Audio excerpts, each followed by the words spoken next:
امیر جماعت اسلامی سراج الحق اس وقت supreme court کے باہر میڈیا سے بات کر رہے ہیں۔ اصل فریق ایک طرف عوام ہے کرپشن کے خلاف اور دوسری طرف حکومتی ٹولہ ہے، اور میرا یقین ہے کہ اس کیس میں عوام جیت جائیں گے۔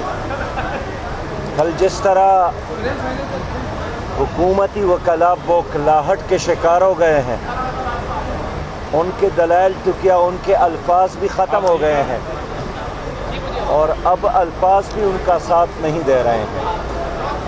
مسلسل ایک وکیل کے بعد دوسرا اور دوسرے کے بعد تیسرا وکیل آ رہے ہیں، لیکن بات ہے کہ نہیں بن رہی ہے۔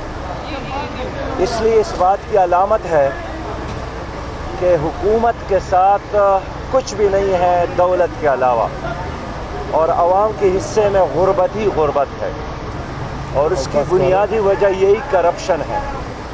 جماعت اسلامی کا شروعی دن سے یہی موقف ہے کہ کرپشن اور پاکستان ساتھ ساتھ نہیں چل سکتا ہے، اور یہ ایک تاریخی لمحہ میسر ہے کہ اگر اب بھی کرپٹ لوگوں کا احتساب نہیں ہوا تو شاید پھر کبھی نہیں ہوگا۔ ساری دنیا میں پاناما لیکس کی وجہ سے بڑے بڑے لوگوں نے استعفیٰ دیے ہیں، ان کا احتساب ہوا ہے۔ صرف پاکستان ہے کہ اب تک کرپشن کے خلاف کوئی 3 دن بھی کرپشن کے جرم میں 3 دن کے لیے بھی جیل نہیں گیا ہے۔ ہم سمجھتے ہیں کہ اگر 20 کروڑ عوام کے لیے 5-6 ہزار لوگ جیلوں میں جائے یہ کوئی بڑی بات نہیں ہے۔ کرپشن ختم ہوگا تو تعلیم مفت ہوگی، علاج مفت ہوگا، ہر شیلٹر لیس انسان کو گھر مل سکتا ہے، بے روزگاروں کو روزگار مل سکتا ہے۔ لیکن اس کرپشن کی دلدل میں جب تک یہ ملک پھنسا ہے تو یہ ہمارے لیے بہت بڑا، ہندوستان سے بھی بڑا خطرہ ہے۔ اس لیے کرپشن کے خلاف یہ لڑائی ہم ایک قومی جذبے کے ساتھ لڑ رہے ہیں، انشاءاللہ اس میں کامیابی ہوگی۔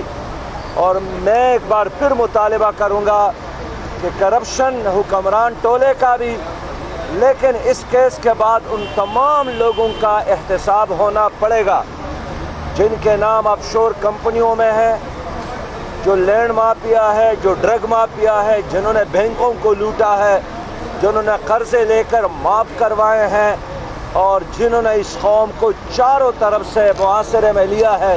یہ کرپٹ مافیا ہے، اور اس کرپشن کے خلاف اب ایک فیصل کن جنگ ہم نے لڑنے کا عزم کیا ہے۔ اس میں ایک طرف اگر حکومتی ٹولہ ہے تو دوسرے طرف پاکستان کے مظلوم عوام ہے۔ انشاءاللہ عوام کی کامیابی یقینی ہے، انشاءاللہ۔